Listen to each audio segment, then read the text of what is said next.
today? Everybody doing good? Yeah. Welcome to our exhibitor seminar. My name is Laura Groniger. I'm the show manager for the Indianapolis Home Show. I have one question. I have a couple of questions.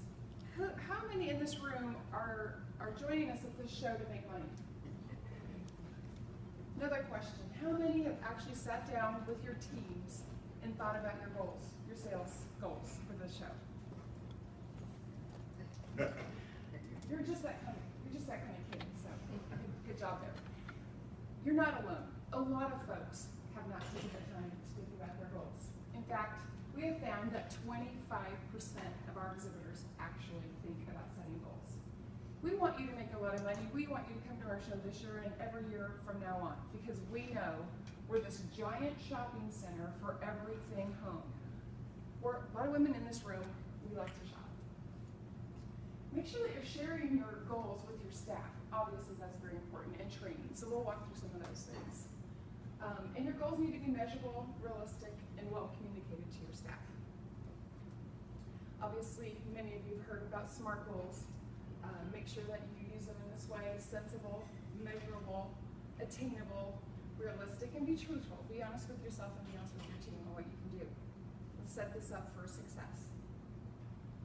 Some things that you need to think about is booth size. Do you have the right size space?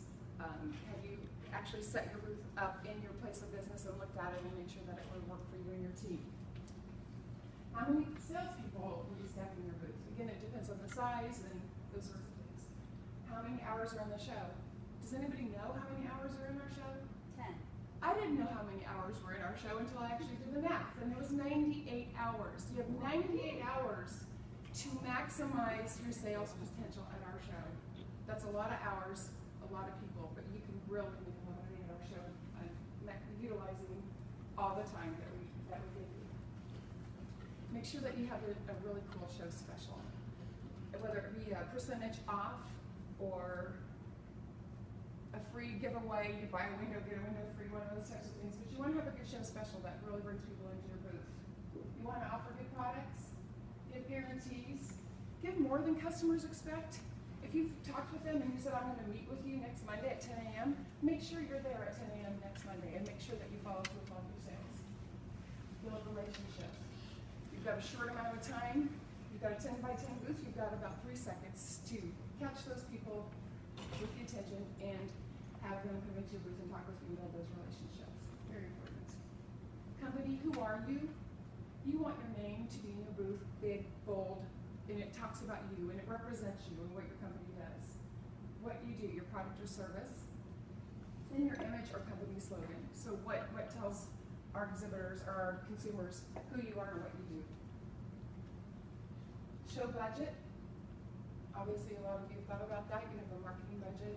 It's part of the show budget. Make sure that that's expended properly.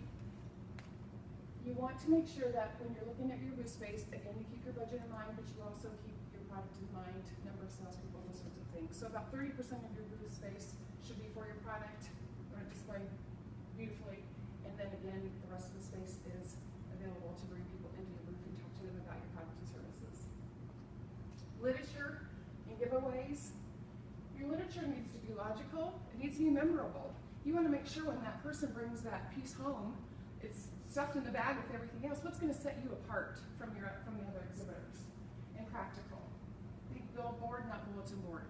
When you think about a billboard, you think of a big, beautiful sign, a marketing sign that actually talks about what your company does in a very succinct, short time period. But a bulletin board is just a mess. You just think of all these papers in a mess. You want your area to look beautiful and to speak to what you do. Be neat.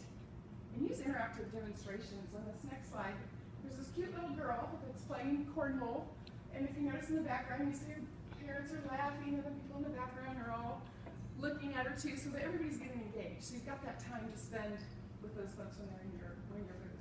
Also, take some time before the show to send some tickets out to your special customers.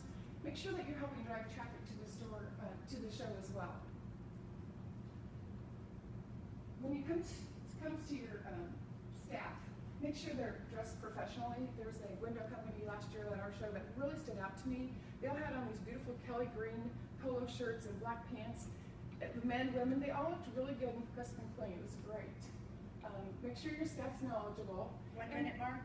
And again, you're talking to people, make sure that you're listening. Let them speak to you, and then you can figure out their needs. You want the best salespeople on your team at the show.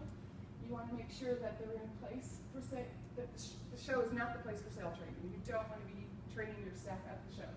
I'm going to move ahead a little bit. One thing I really want to mention to you, we've had complaints about people leaving the show early. So when you make sure that your staff is there the entire time, you might miss a great opportunity for a great sale if you leave early. So if the show closes at 9, be there till 9. If it opens at 10, be there at 10. You don't want to go into your competition. You want them staying in your booth and buying from you. And the last thing I really want to mention is to really evaluate the show against the other media that you do. Take some time to look at your leads, what you sold at the show and how you sold, and then compare it to some of the other media that you do. And I think you'll find out that we, with 110,000 people at our show, will produce well for you.